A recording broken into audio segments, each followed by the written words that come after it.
Hello, good afternoon. Thank you so much for joining us right here on the stage. We are coming to you live from the University of Education, Winneba, where precisely we are at the Jeffos Anamwa Mensa Conference Center right here. The FK is still going. That's the Fellowship of the Kingdom is still going on, but we are also poised to bring you the state. Well, this is where we discuss issues that borders you and I, that borders the nation. And we all know what people are talking about or what the trends are so far. And today is all about the inauguration ceremony of the President John Dramani Mahama and his day one in office as the President of the Fourth Republic. Well, this is what we'll be discussing right here on the stage this afternoon. I would hope that you take time and sit behind your television sets and watch as well. Right around the time, we'll take a quick turn. When we come back, we'll introduce our guest and our topic for the afternoon. Do stay tuned.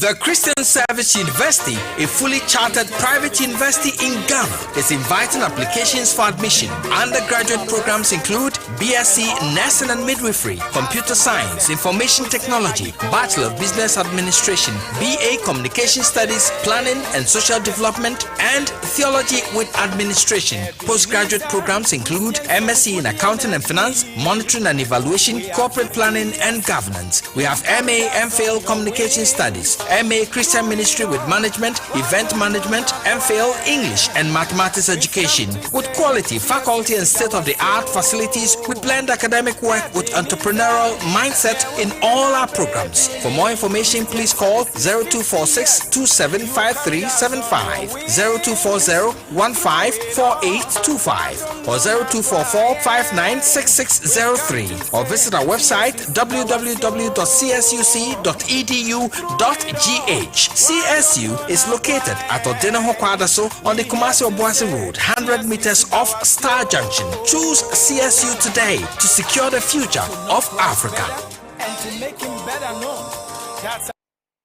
Don't call me, don't call me. Ghana for Methodist Asafoma. WTV Enyamfienu Wo 5 years. Hooray! Na enam emfienu mafidida. WTV ADNT. Or yet don't call me promo. And say, so we are Methodist Asafoma. Now our business. And I do not be a opeso bomu deura. WTV say, ye babeka we do makuno. And as we got on yeno. Ya bomu deura na what you 2 weeks at the amount. 1,000 Ghana cedis per. And I bet ya. We a yakwanya WTV Efaso at the other. Say what time the chi ama drum pempenswa and never do some promo here did was make a crack and then yanuti Methodist Asafoma mu maku am pesa mo bom da wuru no muntu tumrika na momra Fred WTV na ne penfoni nkomo emfa don komi promo yi ho 0593 110733 and our WhatsApp 0256 253461 WTV reaching out to the world.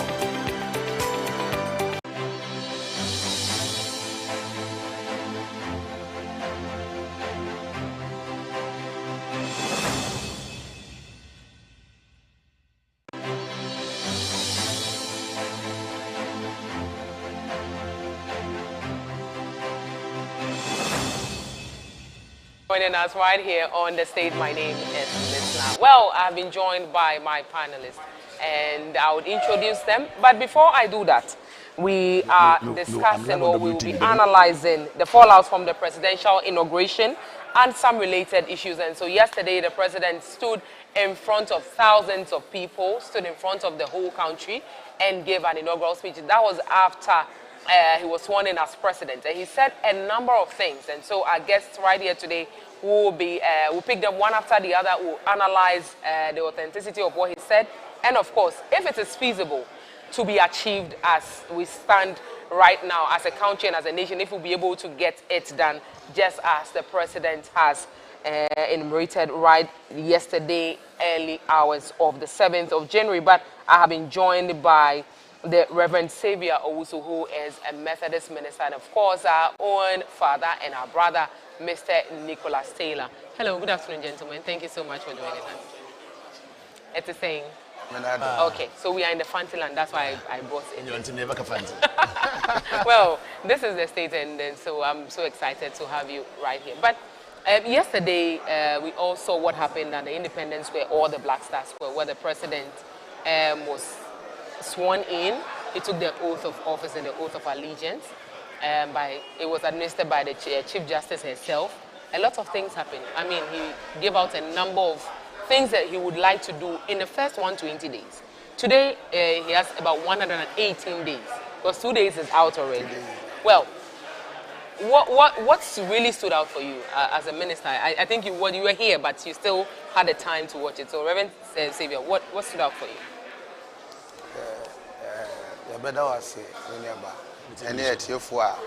No, we'll speak English. Yes. We thank our viewers who are watching us this afternoon.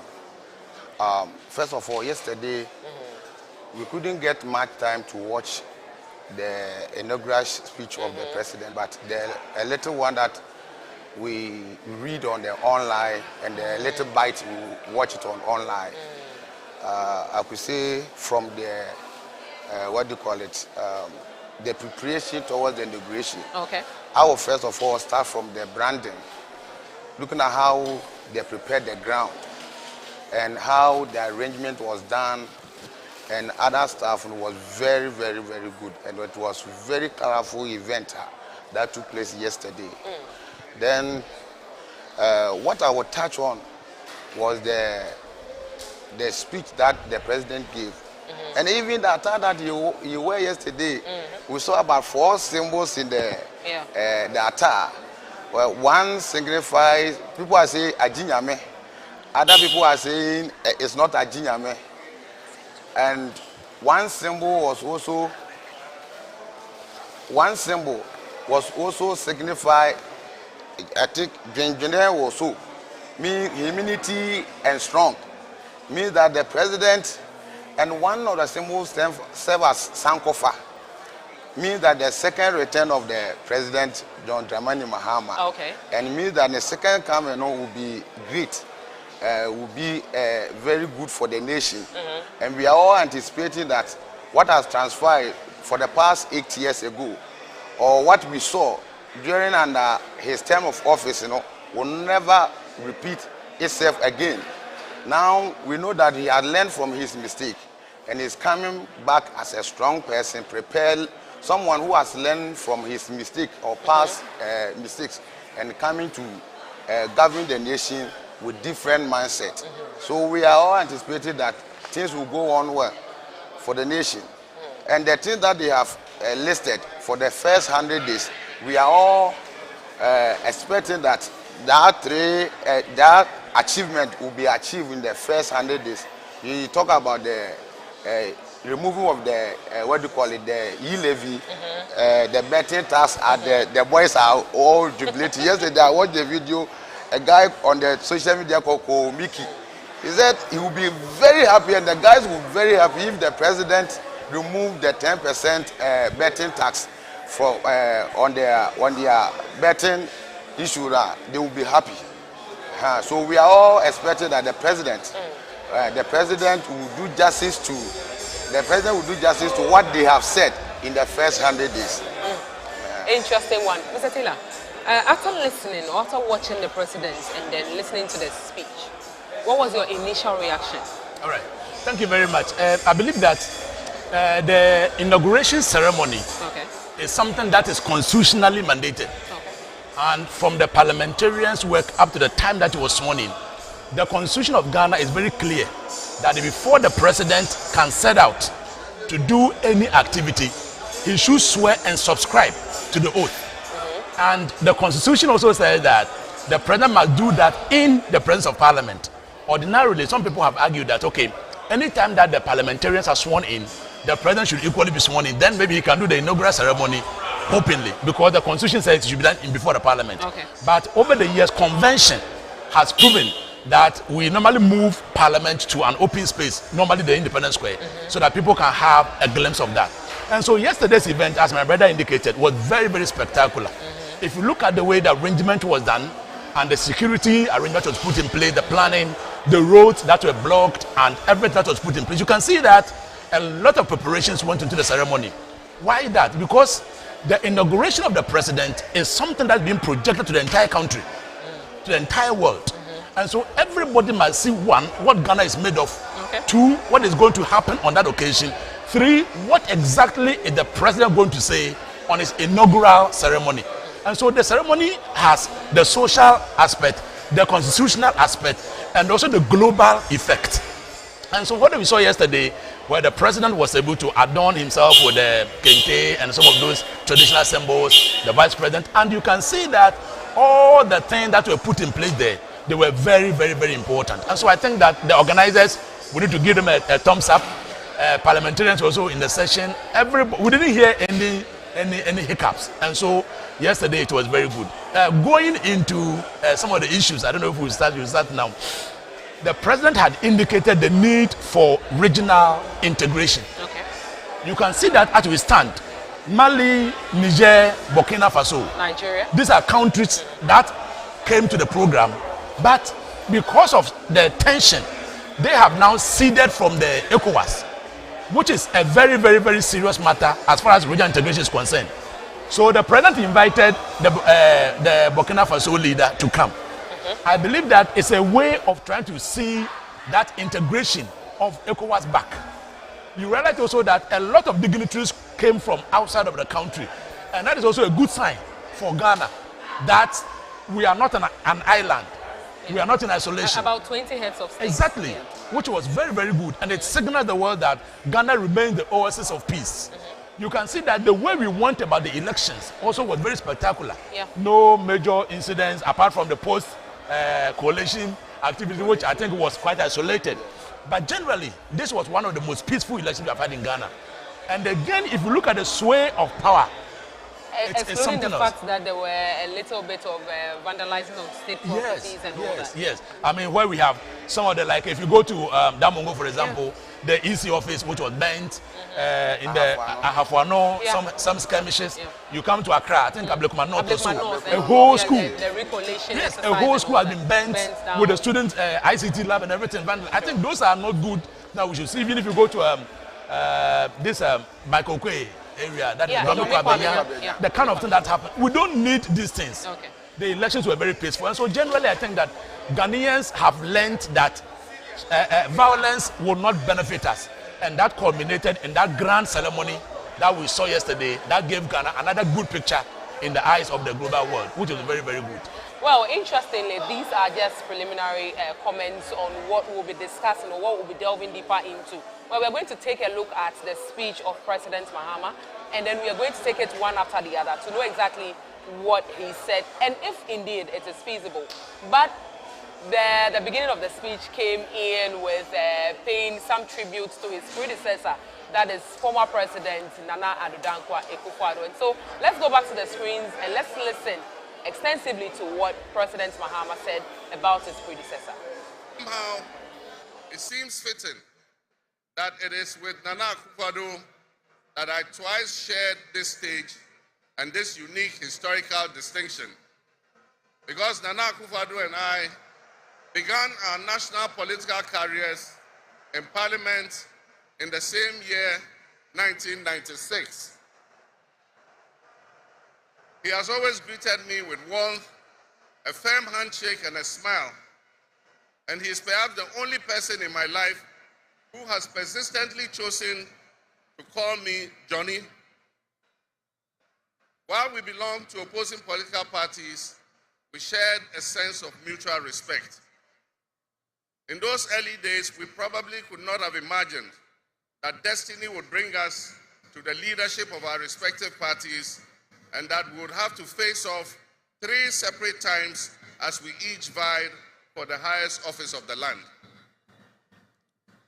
Nana, as this will be our final meeting under these circumstances, And as I look back on the journey we have traveled together, two much younger men who entered parliament together with a full head of black hair, and you with the same bald head and round eyeglasses. Well, and so what the President Mahama was saying was that he entered into parliament with Nana Addo Dankwa Akufo-Addo, the former president of the Republic of Ghana, and they entered in the year 1996. And so the two of them have been from two opposing political parties, but they have been real friends. And so this is what the president is saying.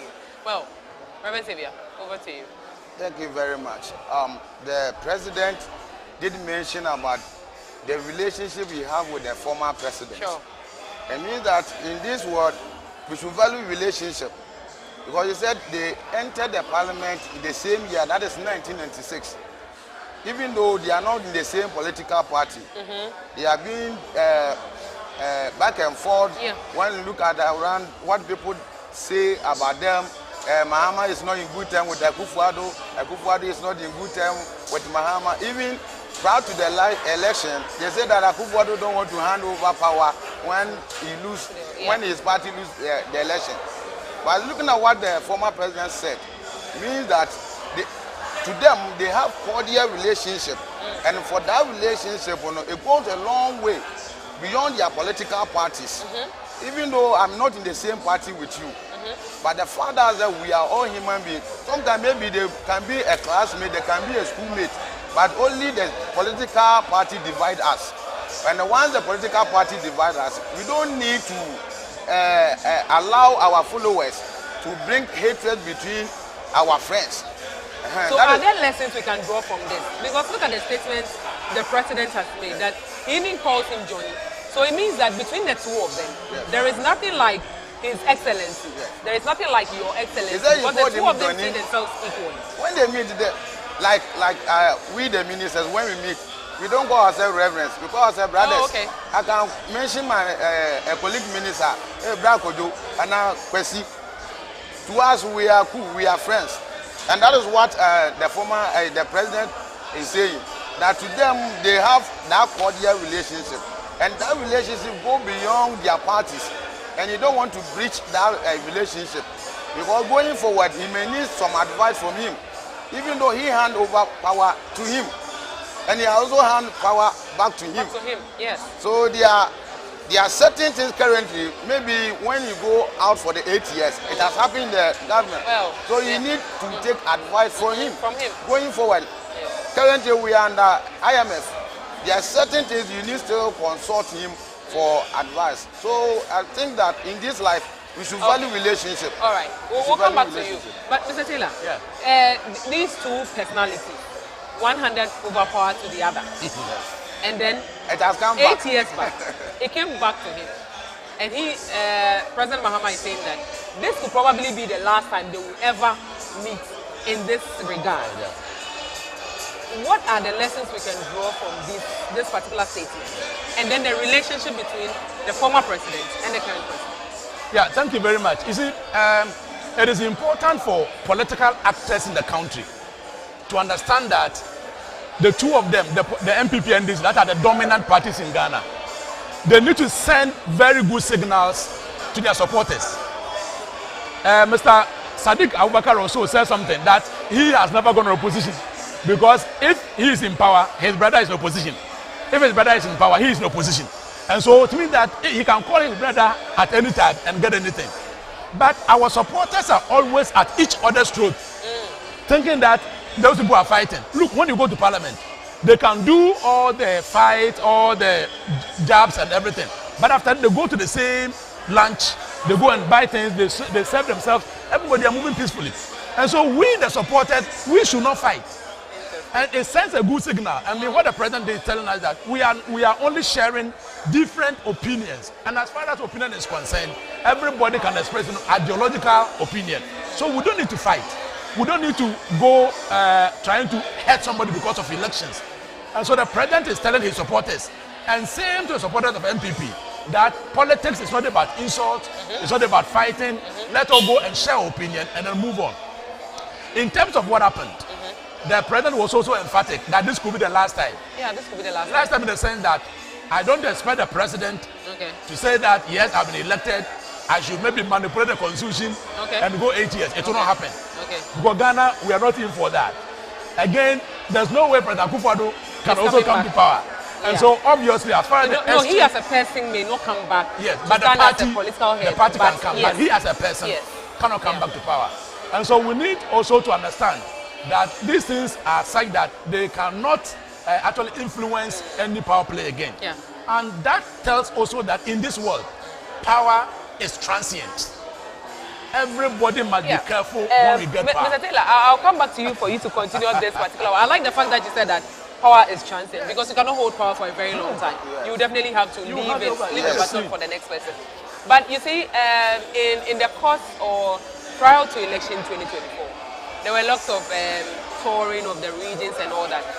The two contenders, both from the NPP side and the NND side, that's Dr. Mahmoud Bawumia and President John Dramani Mahama, went up north. They went to their own homeland, and their own traditional leaders told them that do not do anything that would mar the relationship you have, because the two of you are brothers. Well, we cannot talk about the inauguration ceremony without talking about the relationship between John Dramani Mahama and Dr. Bawumia, because the two of them had, even if it was for a few seconds. I mean, he also had statements for him. And so let's go back to the screens and watch what the President John Dramani Mahama had in store for Dr. Bawumia. I extend my warmest wishes to His Excellency, the former Vice President, Dr. Alhaji Mahmoud Bawumia. It was a grueling campaign, and we gave it our all. Your sportsmanship in making an early concession eased tensions and contributed to the early conclusion of the electoral contest. I wish you all the best in your endeavors. So the President John Dramani Mahama wished his own brother well in his future endeavors. Yes, the election was a tough one. He congratulated him for conceding early and for bringing, at least this brought peace to us. And it brought them some form of, I don't know, for a lack of a better word, some form of relief to us as Ghanaians, because we realized that, look, this man is capable. And yes, it was a nice one for him to have done that. Mr. Taylor. Yes, you know that the campaign period, we saw a lot of things. And Dr. Bawumia and former President Mahama, then, they were all from the same northern area. And there was a time that one of the chiefs of the north told them, as you said, that you are brothers. And so whoever wins, there's going to be a president from the north. And it is good. The concession speech of Dr. Bawumia is something that Ghana cannot take for granted. The man really knew that the tensions were building up. And he being the leader of a political party with a big one, it was important for him to concede. Because as I said, by 3 a.m., 4 a.m. of the December, I think we voted on the 8th of December, the major political parties, they were aware of the clarity of who is going to win. NDC had collected majority of their results, NPP had collected majority of their results, and they knew who had won and who had lost. So the President Bawumia knew that if he doesn't come out to concede, people were going to continue to hold on to power, and it was going to degenerate in something else. And so the early concession by Dr. Bawumia was very, very good for the country. And I always commend him for doing that particular thing. And the President Mahama also commended him for doing that. It also shows that we don't need to hold on to something when you know that the thing is no more yours. And that gave Ghana a lot of relief. In fact, by doing that, he gained a lot of respect from the international world, from the local, from everybody, that for somebody to concede in just about how many hours after the election. And that showed that he was a sportsman, a very good statesman. And that edges his name in the annals of this country, even though he was a former vice president and all that. So I believe that what President Mahama acknowledging the effort of Bawumia was very good. And it also adds more to the political color and the political, appreciation and tolerance of each other. So I think it was good that he did that. Interesting. Reverend Xavier, you are a Reverend Minister. Yeah. I would say that you work with God. Let me say it this way. You work with God. How easy is it for you, for one person to accept defeat and to say that, oh, I know that I didn't win, so let me sit back? How difficult is it? And how easy will it be for you to do that? It is not easy as we are saying. Okay. For somebody to accept that he has been defeated, Okay. it's not easy. I quite remember before, prior to the election, there was some talks in the town that the MPP regime don't want to hand over the power So whoever will to take whoever that, yeah. wins. So during the election time, after the election, all the parties begin to collate their own results. I think around 11, 12, I see from the NDC social media platform that they have won the election. And you know that this election is decided by the electorate, not the top hierarchy or the party executive. It's decided by the citizen. So when the citizen says that you are the person they have voted for, nothing can change it. Nothing can change it. So I think Sunday morning, that is on the 8th, around 9:30 to 10, then we got the information that the vice president, who was the presidential candidate for New Patriotic Party, Okay. is coming to talk to the nation. Okay. And everybody was, what is coming to say? What Is is it happening? anything? So within the 5-10 minutes, then he considered that they have lost the election. Everything, all the indication is saying that the intellect that they have picked or from their coalition room, they have lost the election. So for the nation to move on and live in peace and harmony, he has come out and conceived. And that is not the end of his life or his political career. When you look at the former vice president, Dr. Mahmoud Bawumia, it means that you have a lot of years Ahead. to do politics I mean, in he's Ghana. young. Yeah, he's young. So when he loses this election, doesn't mean that is the end. Even Mahama lost the election in 2016. He fought for 8 years. Now he has come back strongly. A 66-year-old man. Yes. Yeah. He fought for 8 years and he has come back strongly. It means that when you go back and put things together, go to the drawing board, put things together and come back stronger, the Ghanaians will accept you as the way they have said former President Well, this is a two-time comeback. Yes.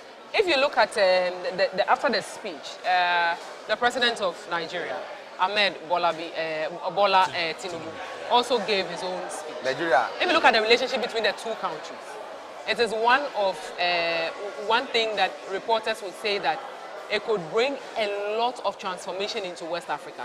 Ghana shares border with Nigeria.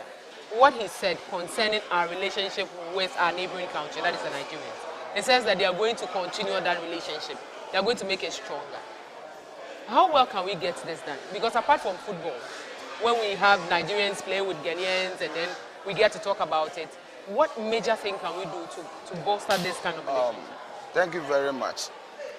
There cannot be any development in any country without peace and harmony. So the harmony and the peace that we have as a nation is the stepping stone for a development to thrive. So for the president of Nigeria saying that the peace that Ghana have chopped, it will bring development in their country, it is in the right direction, because for any country to have a business with you as a country, there must be peace. There must be a good, environment for business to transact. And in order for business to transact in any nation, there must be peace and tranquility. Okay. Yeah. Interesting. Mr. Taylor, I'll come back to you, but President Mahama made 4 key points, and he talked about the economy, he talked about empowering the youth through education and jobs. He also mentioned the focus on sustainability, among others. And so let's go back to the screens and listen to what President John Dramani Mahama had to say. Our nation was born with much promise. That promise would seem hazy and in doubt now because of all that has happened in the past. But I urge you, my fellow countrymen, not to be sucked into a state of perpetual pessimism. For some time, our country has urgently needed leadership with an unwavering desire to get things done. I, with all humility, assent that I intend to be that leader with your cooperation and your help. As your next leader, I shall strive to exercise sound judgment and be able to make the right calls at the right time. I will have the humility and presence of mind to take responsibility for any challenges and be willing to act firmly and timeously to resolve the challenges that we face as a nation. Since the elections, I have read and heard the word hope used many times in relation to my presidency and what it should offer the citizens of Ghana. I intend to speak plainly and clearly to you today, and every time I address you subsequently, I intend to always tell you the truth. The circumstances we find ourselves in are indeed dire, but even so, I'll be decisive and swift in my actions. We'll focus our initial efforts on 4 critical areas. The first is economic restoration and stabilization of the macroeconomic environment. The second is the improvement of the business and investment environment to ensure that Ghana is once again open for business. The third is governance and constitutional reforms. And the final, but not the least, is accountability and the fight against corruption. Well, we heard from the President, John Dramani Mahama, and he indeed mentioned some 4 key pointers. It says that he's always going to speak the truth, he's going to be decisive and swift in his action, governance and constitutional reforms, and of course the last one is to tackle corruption. And so the 120 days have begun. The countdown is still going on. Mr. Taylor. Yes, thank you very much. So I will come from the angle of the Nigerian president and the speed that he gave. No, Ghana, Nigeria have a lot of things to common. We normally troll ourselves in terms of games and all that, but when it comes to trade, when it comes to regional integration, the 2 nations play a very key role. Ghana as a beacon of democracy, Nigeria with the population and all that. And so you can see that Ghana, Nigeria, and the friendship between the 2 countries have lasted for a very long time. And if you come to Ghana, we have a lot of Ghanaians, Nigerians living in Ghana, and they're applying their trade. And if you look at the trade balance between Ghana and Nigeria, it has always been very high. Now, if you come to the thing that the president indicated, one has to go to the stability of the macroeconomy. You see, the macroeconomy is currently so turbulent that if we are not careful and we don't get people who are capable of bringing good ideas together to stabilize the economy, the city, and make sure that the economy thrives, we are going to have serious challenges. And so we expect the president to live by what he has indicated, because the economy already is not in too good shape.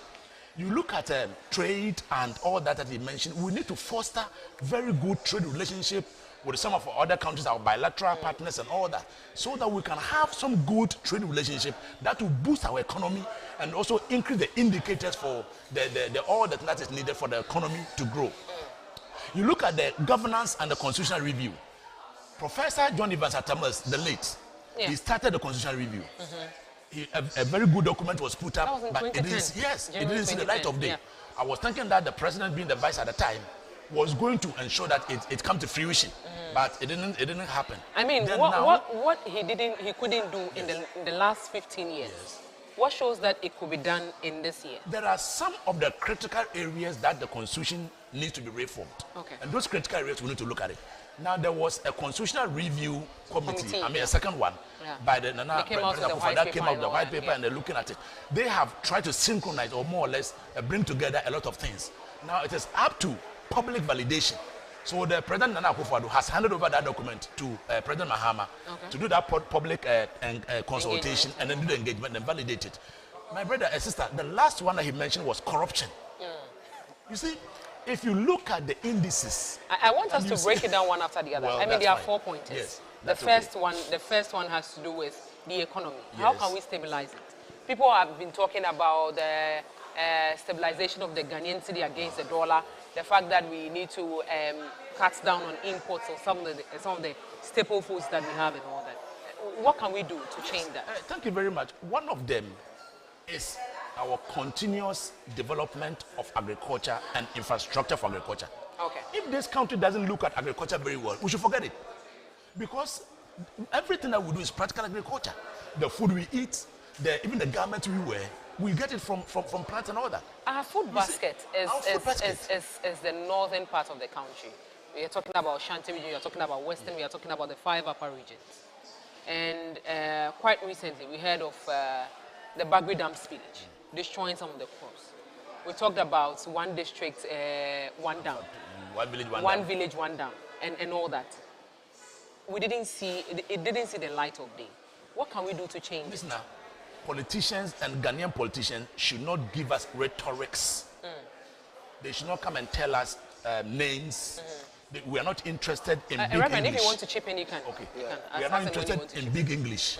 We are interested in they being practical and bringing their policies into fruition.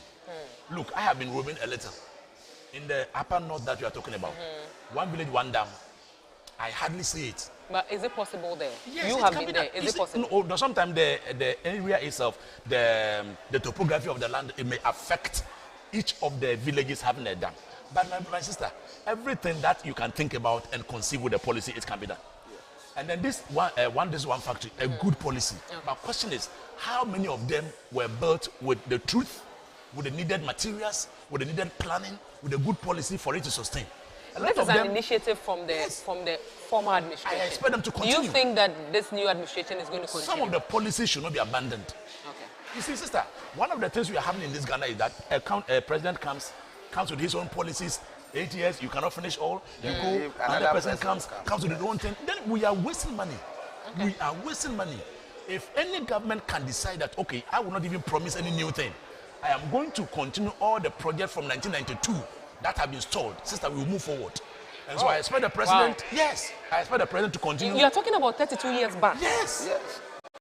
Look, there are some houses that were started, companies that were started those times. Hospitals, schools, last 8 years ago, there are a lot of hospitals, the former administration, school blocks and all that. Sehua Hospital.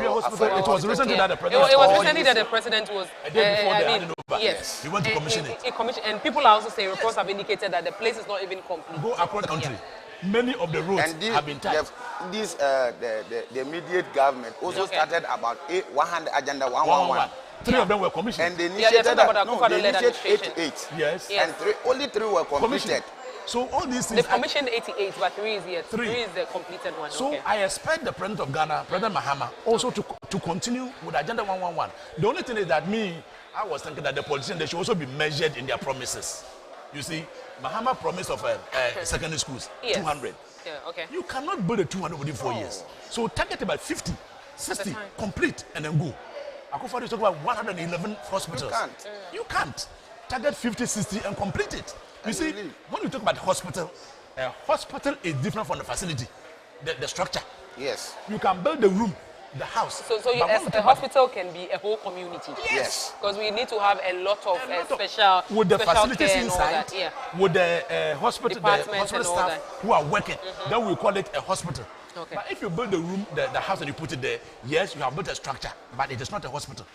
You see, we have a lot of things that go in there, and that is where I expect our politicians to be measured in their promises, and also to be able to continue the project and programs of the predecessors so that Ghana can move forward. But I believe that the President Mahama has already promised that they're going to continue the Agenda 111, which is very good. But agriculture, my policy is agriculture, agriculture, and then infrastructure. Because we don't produce anything, we are always importing. If we don't do something about agriculture and minimize our import, the city can never be stable. Thank you. You want to add up quickly before we go to break? I will touch on the open, what do you call it? Mahama said something. He said they are ready to open for business. They are open for business, Then, but what I would say that the Ghanaians should manage their expectation for now. Because Ghanaians should manage their expectation for now. Because there is too much expectation from this current government. Because of what they have also promised us. Well, Mahama said a lot of things. Yes. We are all expecting something from them. Yes. But he made mention of the fact that he's going to make sure that we are poised to be able to fight if only there will be a next pandemic. And so we'll take a quick turn. When we come back, we'll delve deeper into some of the things that President John Dramani Mahama has stated.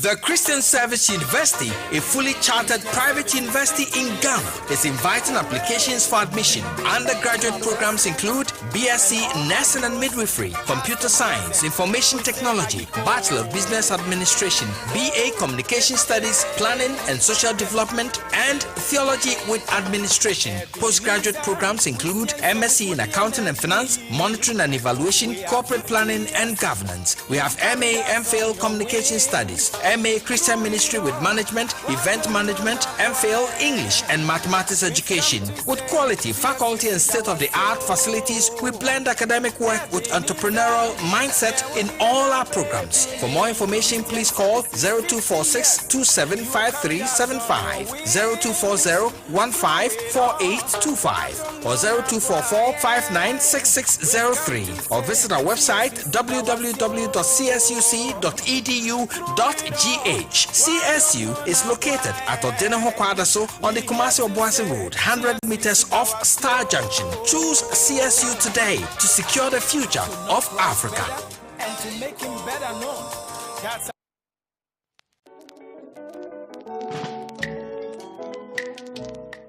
Nyansa, it's Shannon Peninano, and I agent Peninano. The baby Biara and Penifuashia, Nay Shire Green. The open Yansano, or Ben Wa, or the good year, children more good year, and a coffee. And yes, I agree. And some more drop, and some polo. Someone, ye tear bobra, a co ye, frasi frito, near open Yansano, or Mango and Quenia say, the Peninsula Agony, the Bay Shira, Amano, and then in Chirima, Yadamwasi. The impending in Soyagini, Jemre, Nashayan, Mimninde, Nimimninde Pia, and no pat no watching, or Wesleyan television so.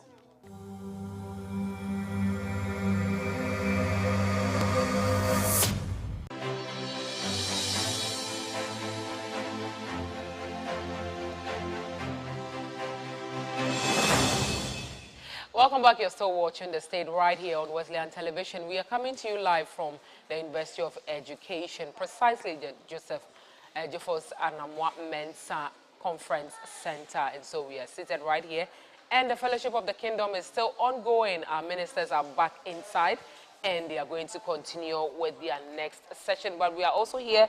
We are seated right here at the makeshift studio where we are having The State, and we are coming to you live from here. But Reverend Xavier, you were saying, we're talking about the fact that the next pandemic, where we've had prophets come out to say a lot of things about it, when the next pandemic is going to hit us. But are we really prepared for that? I'm asking this because, I mean, in 2019, we had COVID-19, and it took us 4 years. We are still, in fact, if I say it took us, we are in the 5th year, we are still paying COVID-19 levy. And so I don't know if we are ready for the next pandemic, we'll still continue paying any or a certain tax or levy concerning. But let's go back and watch President Mahama on his speech concerning when the next pandemic would hit and if we are really actually prepared for that. The changing climate conditions, increased population density in urban areas, and mass international travel are enabling existing viruses to spread and mutate at a faster and faster rate than they did before. This is a serious challenge. Let us not forget the toll that the past epidemics of viruses like Ebola, COVID, and mpox have taken on the families and communities and medical infrastructure in several of our neighboring countries and in the sub-region. Let us also not forget how swiftly and completely the COVID pandemic brought the entire world to a screeching halt. My government will be working diligently to strengthen our public health systems while monitoring the global health situation so that when, and not if, but when the next pandemic or epidemic occurs, the loss of lives in Ghana will be minimal. So ranging from Ebola to mpox, as a monkeypox, and straight to COVID-19, well, a lot of families have lost their loved ones, and our condolences goes out to them. But the next pandemic, if or when it hits us, President Mahama said that our health system will be strengthened. And when we talk about health, we are talking about personnel, we are talking about the facilities they are going to be working in, we are talking about access to road networks, proper road networks that will bring these medicines or these equipment, whatever it is, to these various facilities. And if and when it gets there, the number of people it is going to cater for. Reverend Xavier. Thank you very much. I think the past experience that we have had, that is why the president is saying that he was talking about when he was in power, we experienced what is called the Ebola. Then the former administration also experienced the COVID-19. And we all know what the COVID-19 did to the country. Not talk about the Ebola. Ebola, we had it, but it wasn't severe as COVID-19. So because of that, we should arm ourselves by putting a well-structured facility, health facility, so that when we also hit by any pandemic, we can also take care of our How can we do this when our health professionals are going to Terminal 3?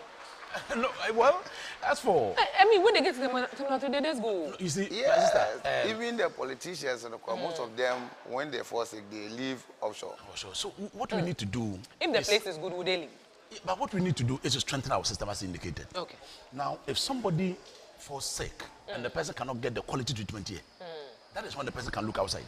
If they are looking for quality treatment, they are able to go out. Why don't they bring whatever that they see there right into this country? Because this is where they come from. This is where they live in. They are the same people who visited South Africa, UK, US for good health. If you go there, you saw good machines, at least you can import some.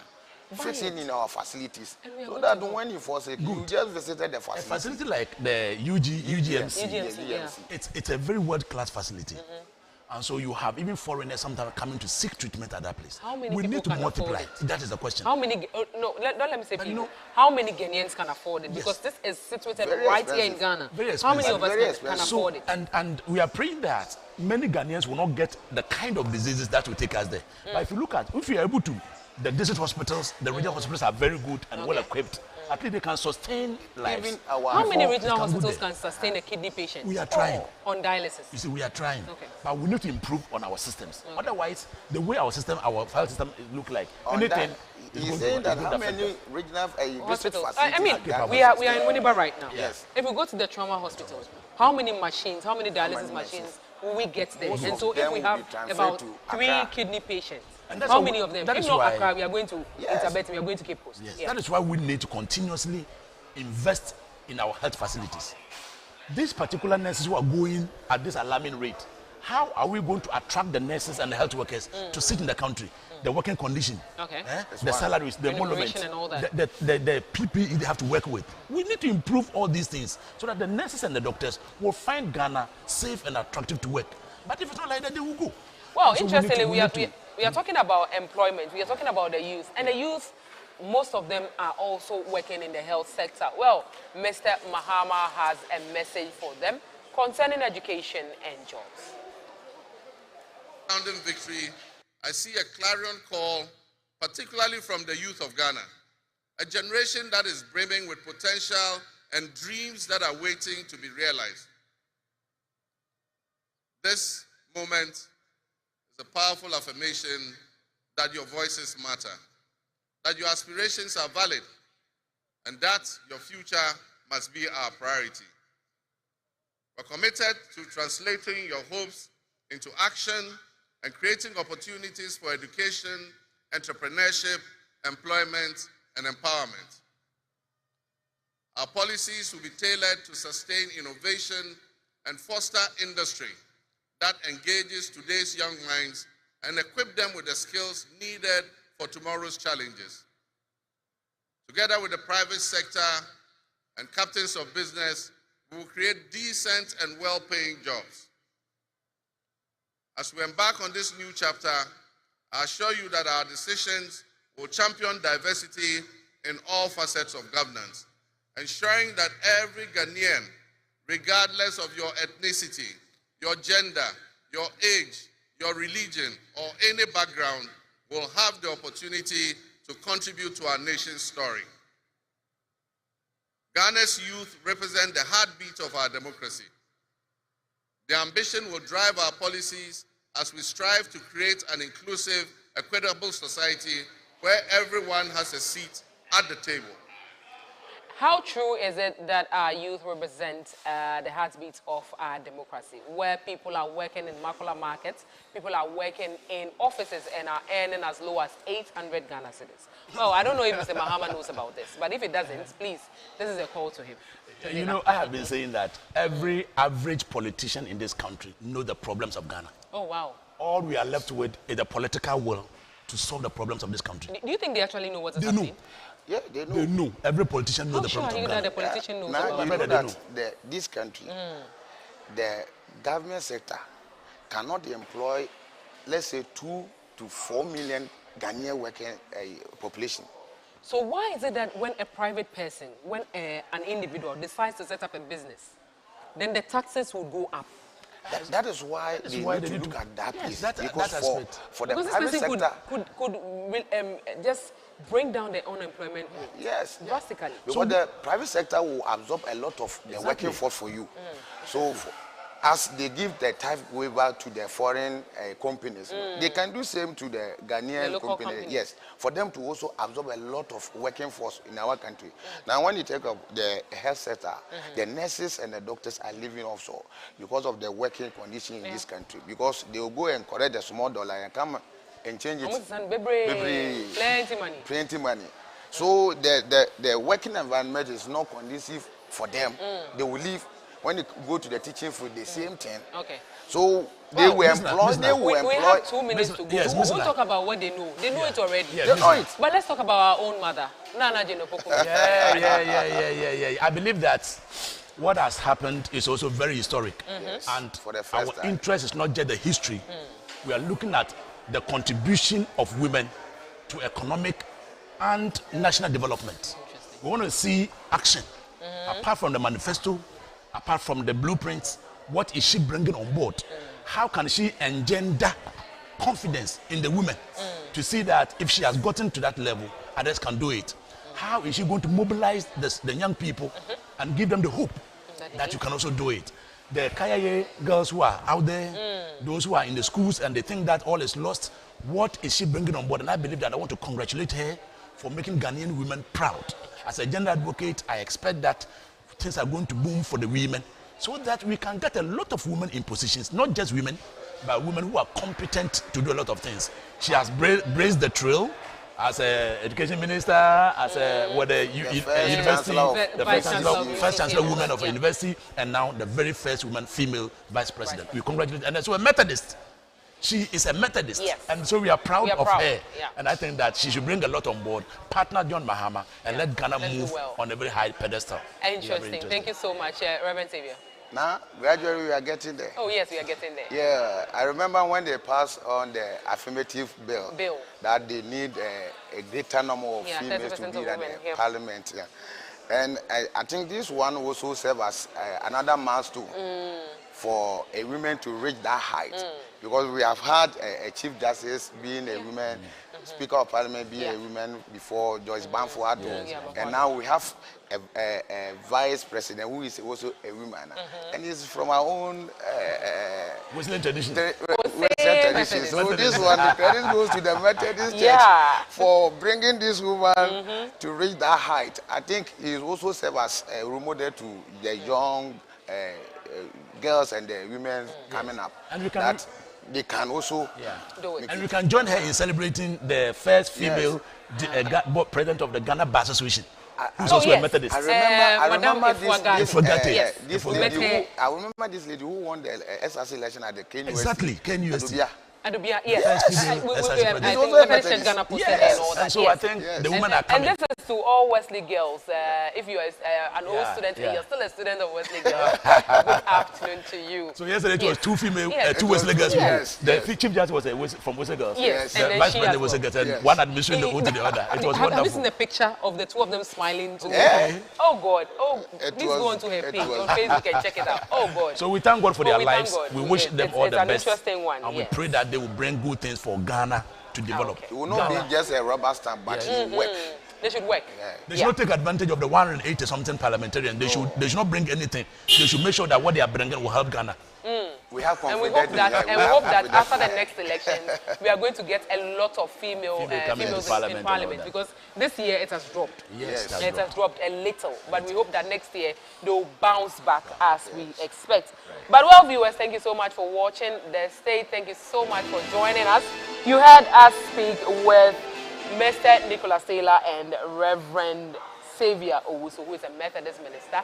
And we are right here at the University of Education, Winneba, and we are the Jeffos Anamwa Mensa Conference Center. We came to you live from here. Thank you so much, and God bless you for taking time off your busy schedules and watching us. My name is Miss Na. Christian Service, we say thank you.